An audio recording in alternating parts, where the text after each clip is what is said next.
안녕하세요. 축구 이야기를 전하는 모트입니다. 맨시티 감독 펩 과르디올라는 항상 스몰 스쿼드를 원했습니다. 하지만 현 시점에서 맨시티를 봤을 때 오히려 더 커졌는데요. 지난 시즌 펩은 본머스전 승리 직후 충격적인 말을 던졌습니다. 다음 시즌에도 스쿼드가 줄지 않으면 맨체스터 시티를 떠나겠다. 그 발언이 나온 건 지난 5월 본머스를 상대로 손쉽게 승리한 경기 직후였죠. 하지만 펩의 얼굴은 밝지 않았습니다. 그 경기에서 펩은 1군 선수 4명을 명단에서 제외해야 했고 그걸 두고 끔찍한 짓을 했다라고 말할 정도로 괴로워했기 때문인데요. 농담처럼 들릴 수도 있지만 약간 극단적인 상황을 가정하면 이번 시즌 개막전인 울버햄튼전에서는 무려 12명을 명단에서 제외해야 할지도 모른다는 이야기까지 나오고 있습니다. 현재 프리미어리그 새 시즌까지 이제 얼마 남지 않았는데요. 하지만 과르디올라가 그렇게 원했던 스쿼드 정리 아직 본격적으로 시작하지도 못했죠. 오히려 스쿼드가 더 커진 상황인데요.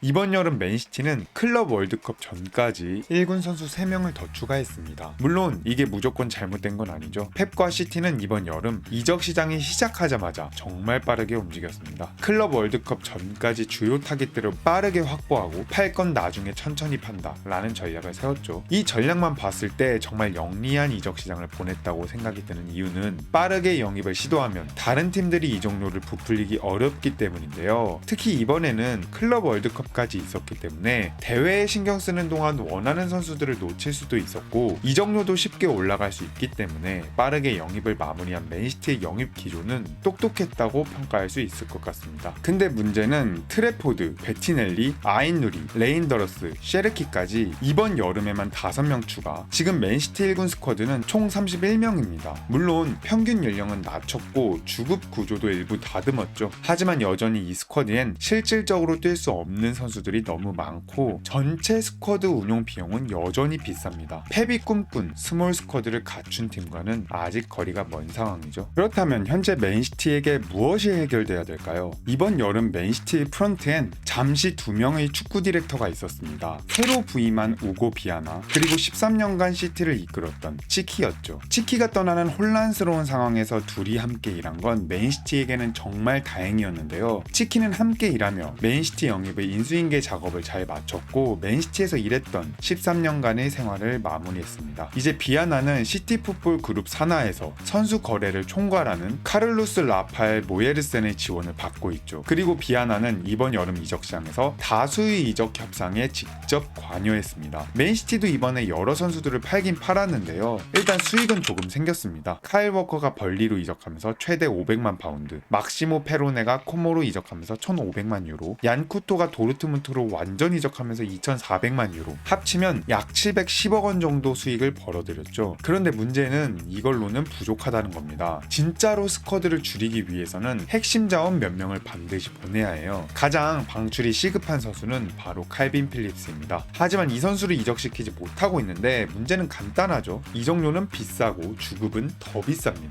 완전 이적 현실적으로는 어려워 보이고요. 다음으로 그릴리시와 메카티도 팀을 떠날 가능성이 점점 커지고 있습니다. 그리고 또 한 명 골키퍼 오르테가인데 지금 시티는 트래포드까지 영입하면서 무려 1군 골키퍼만 4명입니다. 이건 너무 많죠. 거기에 에데르송은 계약 마지막 해까지 함께하길 원하고 있고 오르테가는 독일 대표팀 발탁을 위해 주전을 원합니다. 그래서 시티도 오르테가의 이적엔 열려있는 상태죠. 현재 매각해야 할 선수는 아직 팀에 많이 남아있습니다. 그렇다면 유망주들은 어떻게 해야 할까요? 일단 떠나는 선수들만 중요한 게 아닙니다. 맨시티는 지금 어린 자원들을 어떻게 쓸지도 신중하게 고민 중이죠. 먼저 스베르 뉘파는 이번에 1250만 파운드를 주고 데려온 18살 유망주인데요. 하지만 현재로선 처음 논의됐던 아약스 임대는 무산된 상태이며 어디로 보낼지 아직 갈피를 못 잡고 있어요. 다음은 비토르 에이스와 클라우디오 에체베리인데 이 둘은 산하구다인 지로나가 강하게 임대를 원하고 있는 선수들입니다. 하지만 헤이스는 클럽 내부에서 엄청나게 높은 평가를 받는 자원인데요. 물론 클럽 월드컵에서 선발로 출전했을 땐 아쉬운 장면도 많았기 때문에 아직 다듬어야 할 부분이 있다는 것도 드러났죠. 그럼에도 불구하고 팀에 남을 확률이 높아 보입니다. 그리고 에체베리 이 선수도 클럽에서 되게 애지중지하며 키우고 있죠. FA컵 결승전에 작년에 과르디올라가 직접 투입시켰을 만큼 감독의 관심을 많이 받고 있는데요. 지로나도 로마도 우리한테 1년만 맡겨달라 라고 설득 중이긴 하지만 시티 내부에서도 고민이 큰 상황입니다. 차라리 그냥 남겨서 홀란, 마르무시 같은 S급 선수들이랑 훈련을 시키는 게 낫지 않을까? 이런 생각을 가지고 있기도 하죠. 다음은 오스카 보브. 지난 시즌에 다리 부상으로 시즌 전체를 날렸지만 과르디올라가 작년 여름 내내 칭찬하던 선수였기 때문에 이번 시즌은 거의 남는 게 확정적입니다. 니코 오라일리도 비슷한 케이스예요. 왼쪽 풀백 자리에 새로 영입된 아인 누리가 있기 때문에 그 선수에 비해서 선발 자리를 차지할 확률은 매우 적지만 오라일리는 본래 미드필더 자원이기 때문에 다른 포지션에서 활용될 가능성도 매우 커 보이고요. 그리고 마지막으로 제임스 메카티. 이미 1군 경험이 제법 있고 작년에도 꾸준히 명단에 이름을 올렸죠. 하지만 대부분은 교체 출전이었습니다. 지금은 노팅엄 포레스트가 약 2,500만 파운드를 제시했는데 디렉터 비아나가 더 높은 금액을 원하고 있는 상황이고요. 한편 프랑크푸르트도 관심이 있긴 했지만 직접 선수 측과 만나본 결과 가격이 너무 비싸다라는 쪽으로 기울고 있습니다. 즉 지금 시티는 1군 선수단 정리도 필요한 상황에 특급 유망주들도 워낙 많기 때문에 이들의 미래도 서둘러 결정해야 하죠. 이제 다음은 수비진인데 수비진도 지금 너무 많은 상황이죠. 맨시티는 수비 자원만 무려 10명, 한 팀의 백업까지 다 포함해도 이건 좀 과한데요. 그래서 내부적으로도 한두 명은 내보내야 한다라는 목소리가 나오고 있다고 해요. 먼저 존 스톤스, 이제 컨디션을 다 회복했습니다. 하지만 클럽 월드컵 단 1분도 출전하지 못했죠. 현재 계약은 1년 남았고 선수 본인이 나는 팀을 떠나고 싶지 않다라고 분명히 밝혔습니다. 따라서 맨시티 팬들에게는 슬프겠지만 이적 가능성은 사실상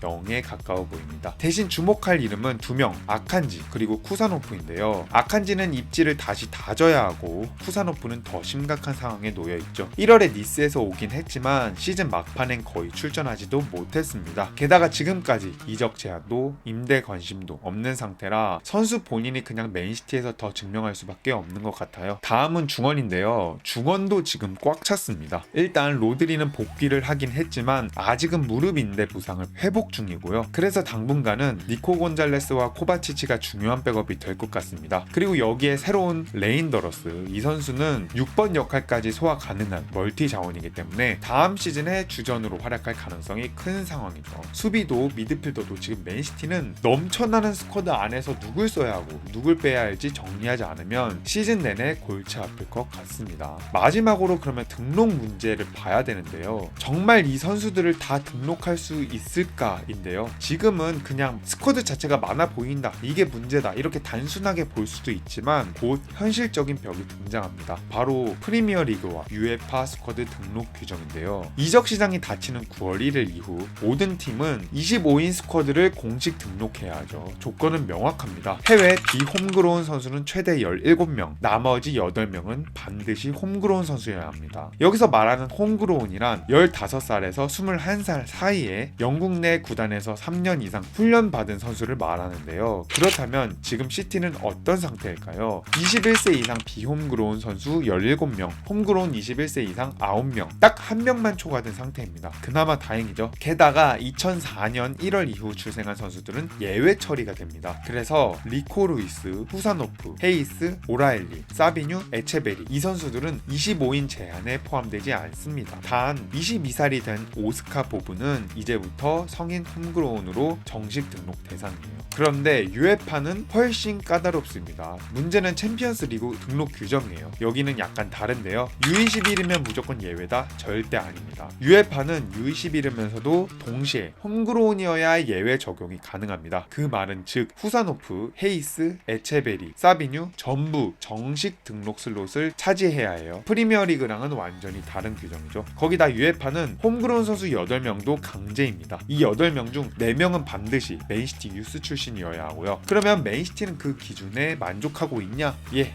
다행히 만족하고 있습니다. 클럽 홈그로운 선수는 트래포드, 오라일리, 루이스, 보브, 포든이고 타구단에서 성장한 홈그로운 베티넬리, 스톤스, 아케입니다. 이 조합으로 8명 기준은 딱 충족한 상태죠. 그래서 맨시티는 올 여름에 골키퍼 2명을 영입한 이유도 여기에 있었던 거죠. 결론적으로 한번 전체적으로 살펴보면 지금 맨시티의 문제는 단순히 등록 인원이 넘친다는 게 아닙니다. 규정의 문제가 아니라 정체성의 문제고 분위기가 문제라는 거죠. 이 정도 레벨의 오늘의 선수들은 단순히 팀에 속해 있는 것만으로는 만족하지 않아요. 자존심이 더 세고 욕심도 있습니다. 벤치, 관중석 그 자리에 앉아서 박수나 치라고 데려온 선수들이 아니죠. 모두가 분명 나는 뛸 자격이 있다 라고 생각하며 불만을 갖게 됩니다. 그리고 그걸 직접 증명하고 싶어 하고요. 앞서 언급한 것처럼 이번 여름 맨시티는 정말 빠르게 움직였습니다. 주요 타깃도 미리 확보를 했고 어느 정도는 준비된 이적 시장처럼 보이죠. 하지만 펩이 진짜 원하는 스몰 스쿼드를 지켜주는 게 아니더라도 정말 정리가 필요한 상황입니다. 이제 누굴 남기고 누굴 떠나보낼 것인가 그 결정을 얼마나 잘하는지에 따라 시티의 다음 시즌을 결정지을 거라고 생각합니다. 그러면 오늘의 영상은 여기까지고요. 지금까지 모트볼이었습니다.